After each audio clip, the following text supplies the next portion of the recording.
খুব বৃষ্টি হচ্ছে, তাই আজকে কোথাও বিচে ঘুরতে যাইনি, মোমো খেতে এসেছিলাম। কিন্তু তারপরে ভাবলাম যে মোমো তো প্রায়ই খাই, বার্গারটা অনেক দিন খাওয়া হয়নি, বার্গার খাই।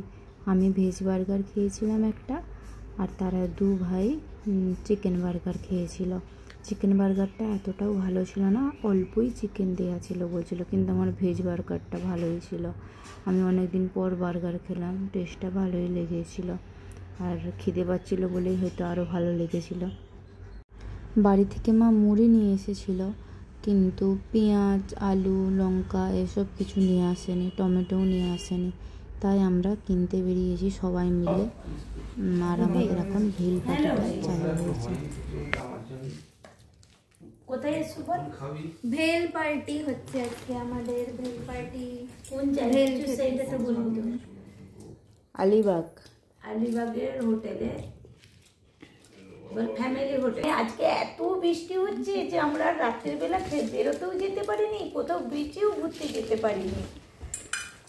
আর এত বৃষ্টি হচ্ছে, হোটেলেও খাবার যে খাবো সেটাও হয়নি। লাস্টে কি করলাম, ঘর থেকে মুড়ি এনেছিলাম, সেও নিয়ে এসেছিলাম, ভেল বানিয়েছি, ডিম নিয়ে এসেছিলাম, ডিম সিদ্ধ করে সকালবেলা নাস্তা হয়ে গেছে। এখন সবাই ভেল খাচ্ছে। আর আমার কোকো তার দাদু খিচুড়ি খাবে, তাদের খিচুড়িটা স্টিমারে হচ্ছে। খিচুড়িটা একটু দেখে দিও তো, স্টিমারটা। কোকোর দাদু এগুলো বাকি আছে, যে সব হোতাই সোতাই জিনিস পড়ে আছে।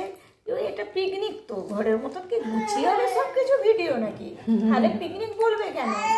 নিজের মতো ইচ্ছে খুশি থাকো। তাহলে এখন রাখছি, এখন ভেলটা খাবো, নালে নরম হয়ে যাবে। খাও খাও।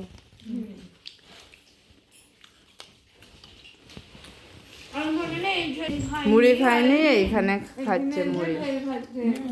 কখন যেতে ঘরে কোনোদিনও মুড়ি খাবেনি, দুধ হরলিক্স খাবে, কিন্তু নাস্তায় কোনোদিনও মুড়ি খাবেনি।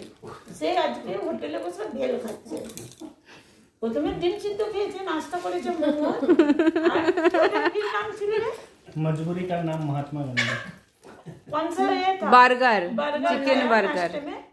नाश्ते बर्गर খেয়েছে, चिकन বার্গার খেয়েছে, তারপরে এসে ডিম সিদ্ধ খেয়েছে। এখন এবার তো খাবার পাইনি, রাত্রে ওই জন্য ভেল খাচ্ছে।